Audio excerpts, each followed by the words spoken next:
Teman-teman yang berbahagia, berjumpa kembali dengan saya Dr. Andri, spesialis kedokteran jiwa dari Rumah Sakit EMC Alam Sutera dan Rumah Sakit Secipik. Kali ini saya kembali mau menjawab pertanyaan teman-teman nih ya. Banyak pertanyaan terkait dengan masalah psikosomatik yang sudah bertumpuk. Sebagian saya jawab memang dalam beberapa video yang kita sudah tahu, dan teman-teman mungkin harus cari kata kuncinya yang mana psikosomatik, gangguan cemas, dan gangguan somatik, termasuk juga gejala yang teman-teman rasakan. Itu ada semua sebenarnya. Saya sudah ada lebih dari 1100 video sejak tahun 2010, jadi teman-teman tinggal cari. Namun ada pertanyaan-pertanyaan terbaru yang mungkin relevan, yang mengandung pertanyaannya. Saya mau coba cek di YouTube channel kita, Andri Psikosomatik. Kalau aku sekarang keluar keringat dingin, apa ini termasuk dari gangguan cemas?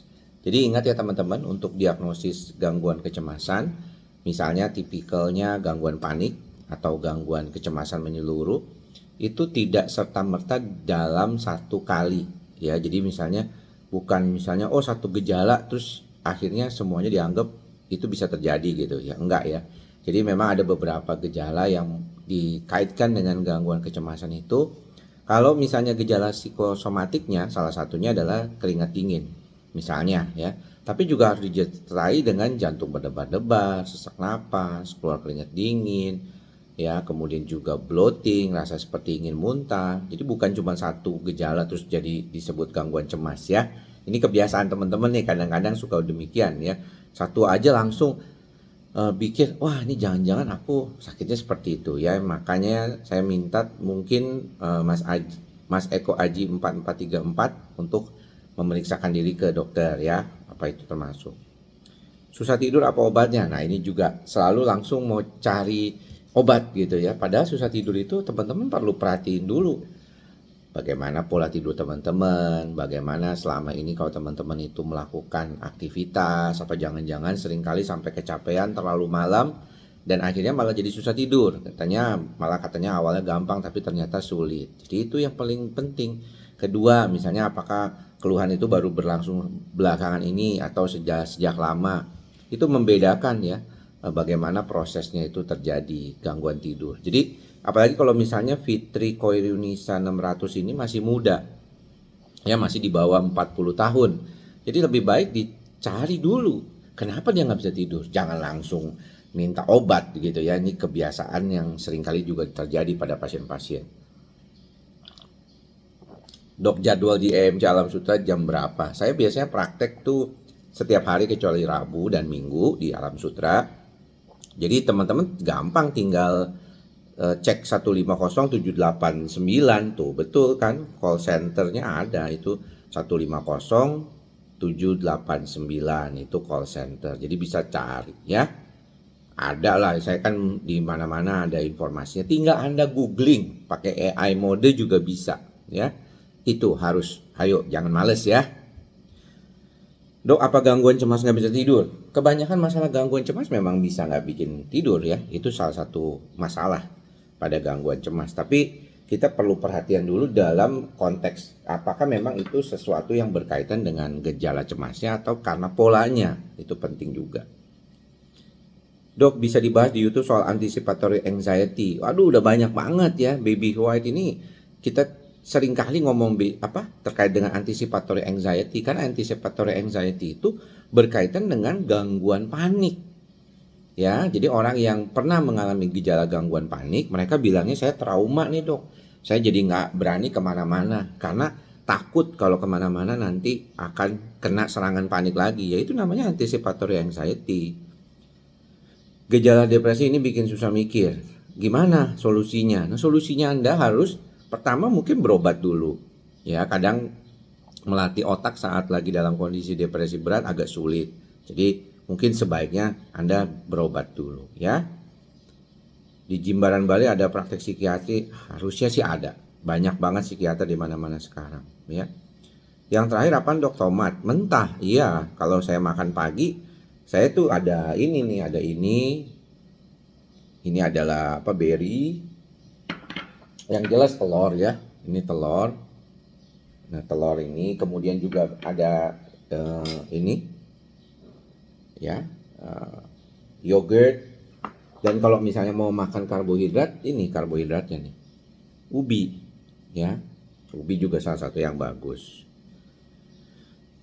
Nah, kalau misalnya ini pertanyaan dari Suparno Srinraten. Assalamualaikum dok, saya sering cemas semenjak kakak saya meninggal dada suka dakdikduk. Iya, memang itu salah satu masalah yang sering terkait dengan pasien ya. Kadang-kadang mereka itu mengalami gangguan karena mengalami kekhawatiran yang berlebihan. Dan kekhawatiran yang berlebihan itu dikaitkan dengan kematian atau peristiwa sakit dari seorang orang terdekat. Ini juga sering terjadi ya. Dok, apakah vitamin B1, B6, dan B12 bisa mengurangi tik pada penderita sindrom Tourette? Setahu saya sih tidak, ya. Setahu saya tidak. Itu kalian yang mengalaminya Mas Rowi ya, H2W ini harus pergi ke dokter ya. Ada yang lebih parah, tik itu harus disuntik ya, pakai botox bahkan.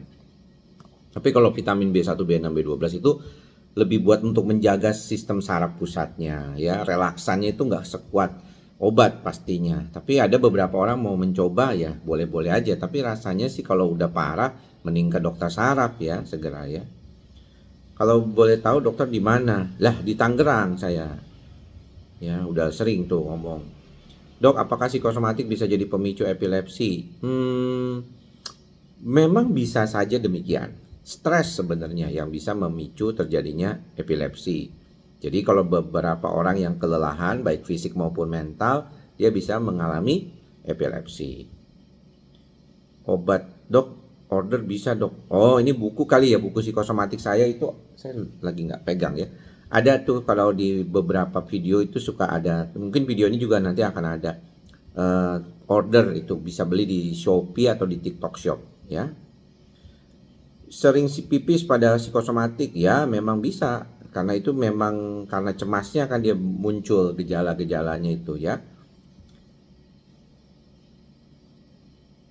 Bukannya hebat, tapi kalau memang pekerjaannya menuntut harus selesai cepat, bagaimana dok mengatasinya?